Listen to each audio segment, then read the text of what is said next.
12वां भाव सुनिए, भ्रम मिटाती है भागवत। अगर आपके अंदर भ्रम है तो भ्रम को आपको मिटाना है तो भागवत की कथा सुनिए।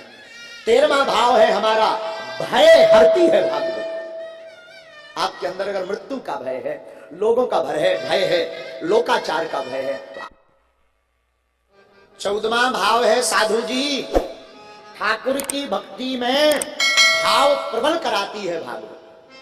अगर आप थोड़े मोड़े पहले से ही भक्त हैं और लगता है कि बीच बीच में हमारा तार ठाकुर जी से टूट रहा,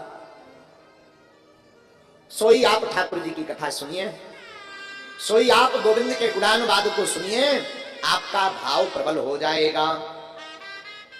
15वां भाव सुनिए, भक्त को भक्ति के भाव से परिपूर्ण करती है भागवत।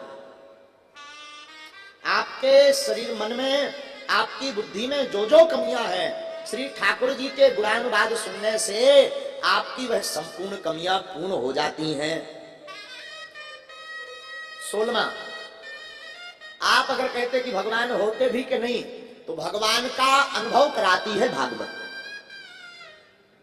भगवान क्या होते हैं, ठाकुर जी की लीला क्या होती है, ये भागवत अनुभव कराती है।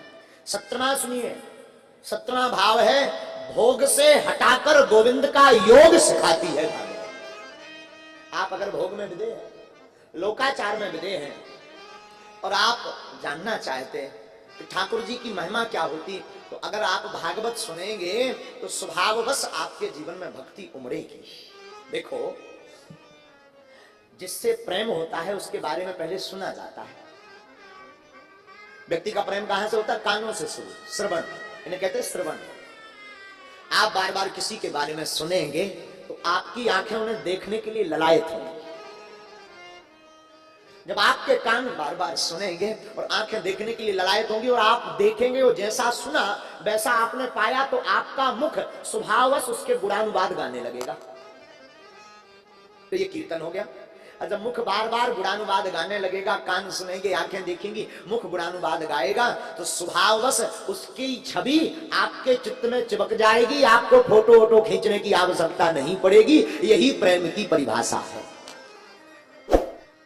यूं समझिए, ठाकुर जी को अपने चित्त में चिपकाना है तो पहले उनकी कथा सुनिए। कथा सुनेंगे तो उन्हें देखने का भाव प्रबल होगा और देखने के लिए आप ध्यान करेंगे तो काउ दिन तो ठाकुर जी की झलक दिखाई पड़ जाएगी। और जब ठाकुर जी की झलक दिखाई पड़ जाएगी तो उनके तुम गुणानुवाद गाने लगोगे। और जब गुणानुवाद तुम मुक्त कंठ से गाने लगोगे तो एक दिन हमारे गोविंद तुम्हारे चित्त में सदा सदा के लिए चिपक जाएंगे। तो भक्त को भोग से हटाकर योग सिखाती भागवत।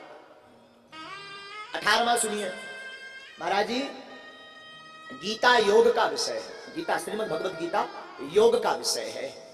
श्री रामचरितमानस संयोग का विषय है। उसमें संयोगवश मिलाप होता है। गीता में योगवश ठाकुर से मिलाप होता है। गीता योग का विषय है, श्री रामचरितमानस संयोग का विषय है, परंतु श्रीमद् भागवत कथा तो कृष्ण प्रेम में वियोग का विषय है।